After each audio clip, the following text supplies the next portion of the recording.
নমস্কার বন্ধুরা, আমরা তো এই মুহূর্তে সুন্দরবনে আমরা সময় কাটাচ্ছি।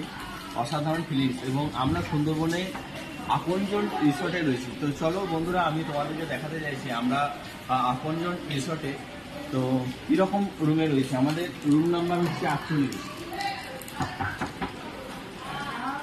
রুম নাম্বার 48, আমরা এই রুমের মধ্যে আছি। একটু এটা হচ্ছে আমাদের রুম।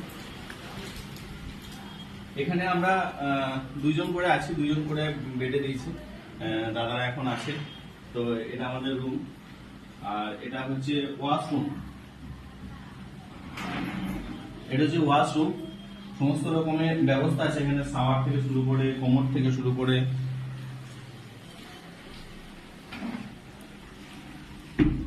আর এদিকটা বাইরের প্রকৃতি দেখার জন্য জানালা রাখা আছে।